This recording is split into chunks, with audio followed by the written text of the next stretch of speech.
Okay, now we're at a stage where we can color in the drawing that we've done, and as I said, it's all about experimenting, and you at this point should just experiment as much as you can, try different media, try to mix them and play around. I'm going to use now some Sharpies and fine liners in this drawing first to actually just show you what lines they do, and it's quite nice to actually combine this. So we have a pencil drawing here, and these fine liners here are excellent if you want to, for example, emphasize the detail and make it really fine and sharp, So, and they come all in different thicknesses, and it's almost like with the pencils, this says 0.5, this one says probably 0.7, yeah, there we go. It's a different thickness of this. So this one is thicker, so, and then let's say you want to do more detail in here. Always keep looking at your object whilst you do this. Don't draw from imagination, really look at it. So I'm actually constantly focusing this detail to see where is the nostril, where is this black area. So you can also use a much thicker one, a Sharpie, for example, if you wanted this area thick, Or if you want to be bolder, if you like graphics, you just do this, or you do hatching, or you actually say, well, it's got feathers, I'm going to represent the feathers a little bit like this, Or there's beautiful lines on the wings, again. This is a bit loose, but maybe the real lines, they are actually very different. They are in different directions, and that is what gives it the character of the wing. See that? These, So play around, mix your media. You can also use colorful Sharpies or fine liners if you want to give it some detail.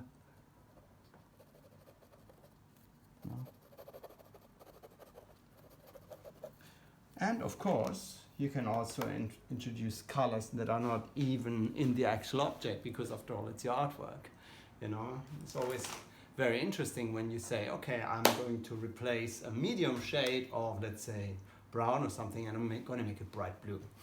Yeah, so I've prepared some watercolors for you that I'm going to work with. I wanted to have larger quantities, so this is a nice blue watercolor, and this is a nice brown, and I also have some pastels here and some wax crayons, and I just want to show you a difference between this. Now with the wax crayon, obviously if you put wax on a paper, let's say lines like this, I'm going to draw the bird's head again, but this is a very bold wax. Looks like a vulture. Yeah, this, and let's say these lines. Yeah, this is nice bold wax. Yeah, and then you put water on it, and naturally the water should kind of not mix with it, because the wax repels it. So let's try it. I've got some brushes here. There are different types of brushes. I've got very fine ones. I've got sort of pointed ones. This is my favorite one. This is a fan brush. Yeah. And let's start with the smallest one, which is a fine one, and maybe with the blue. Yeah. So mixing it in, and with this, see, I can make nice little feathery effects. See, I haven't looked at the bird, that's why the feathers don't look like the real ones, because had I looked at it, it would have been actually streaks.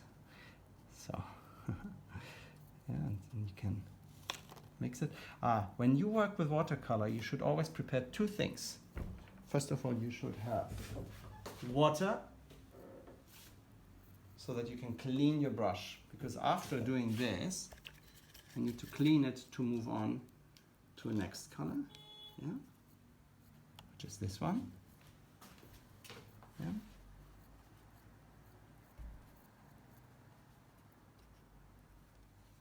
Yeah.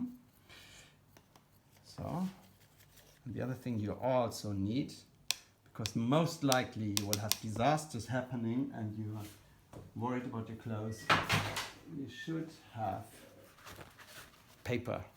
Very important. I have loads of papers, and they usually after an hour look like this. So paper is good also to dip away excess ink. Yeah. So you can do amazingly fine lines with this.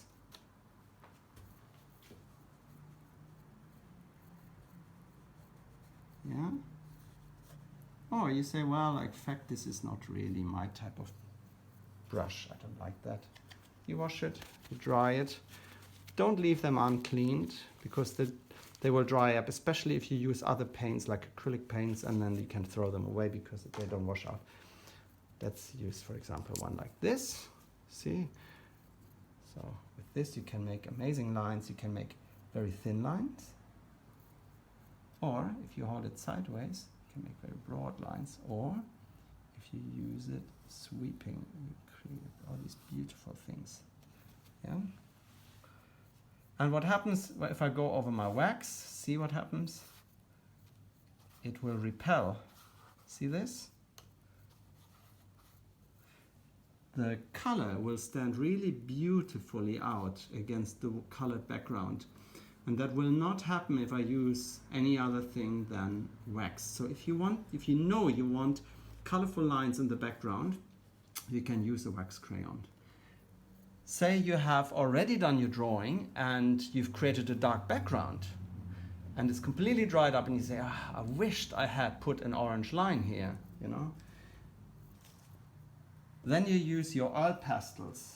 Your oil pastels, either the dry oil pastel or the pastels, either the dry oils or the oils, they will stand really nicely out against it. This needs to dry properly, but let's try to create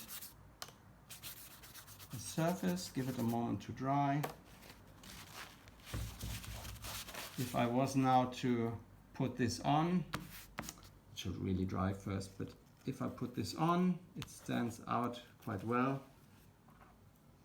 The wax doesn't really do much. It's really quite boring against the colored background. You know, so, but once it's dry, it will stand nicer. Now I'm going to show you last my favorite brush, which is an excellent tool, which is a fan brush. You can get it online in every thickness. Some have it like the size of, you know, a hand. Others just as small as this. The nice thing with that is that you can just create all these lovely textures, you know. And you can kind of give an effect as if it's already feathers. So I'm looking again at my bird and I decide,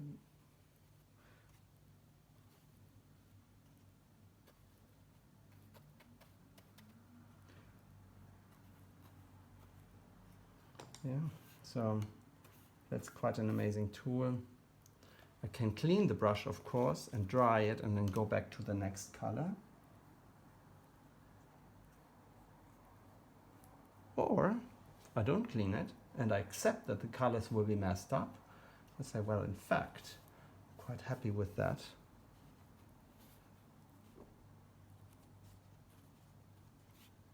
And I'm actually purposely mixing them because it gives a lot of beautiful midtones.